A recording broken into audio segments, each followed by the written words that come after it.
Dear friends and colleagues from all across the African continent, the Mandela School welcomes all of you to this webinar. Our school aspires to become a world-class African institution inspired by the legacy of Nelson Mandela. We are fortunate to have with us one of Africa's leading thinkers, Professor Carlos Lopez, who has made an immense contribution to our school and teaches in our master's program. He will be moderating this webinar today, which is the third in our series. I will say a few more words about Carlos when I hand over to him in a moment. A major challenge for the AFCFTA is to facilitate the spreading of the gains of trade to the smaller and more vulnerable economies of Africa through a process that I have called developmental regionalism. The idea for this second webinar series emerged from these concerns. Therefore, the title of this second webinar series is The AFCFTA and Transformative Industrialization. As Penny has indicated, for this webinar series, we have built partnerships with like-minded institutions at UCT and other universities and think tanks in Africa. I must mention especially the special partnership we have built with Sandemba Kalu and the Africa International Trade and Commerce Research Center based in Nigeria. Sandemba has been extremely helpful in reaching out to stakeholders from Nigeria and West Africa.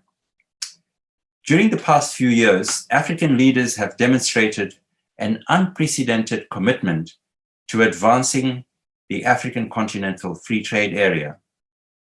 And the pandemic has not stopped this resolve.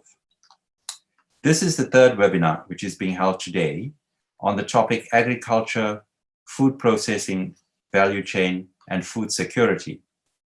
I'm going to ask Carlos to take over the moderation of this session today. As you know, he is more qualified than most for this task. He has a long and illustrious career working in the United Nations in many capacities, including as the Executive Director of the Economic Commission for Africa. He is a prolific writer and blogger.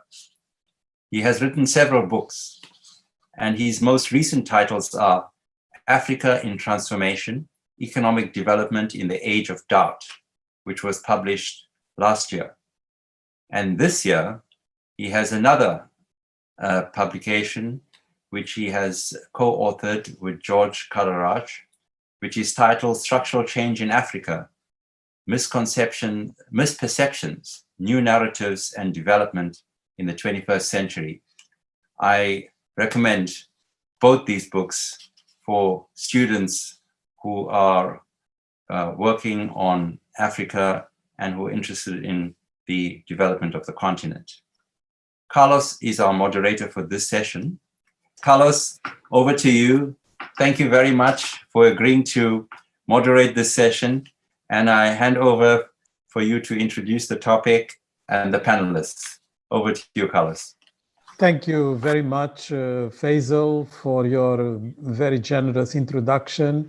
This third session webinar will be devoted to an area that is equally important for trade and industrialization policy discussions that have occupied most of the previous two webinars. The session will allow to dwell on the opportunities offered by agro-processing and food value chains. What are the opportunities in the agriculture and agro-processing sectors to build local production and regional value chains in Africa? What are the regulatory, infrastructure, and investment challenges that we have to face? What can we learn from Africa's experiences in this sector? Countries that have been quite forthcoming in some of the value chains. How can the continental free trade area be calibrated to advance the building of these regional value chains and transformative industrialization in this sector?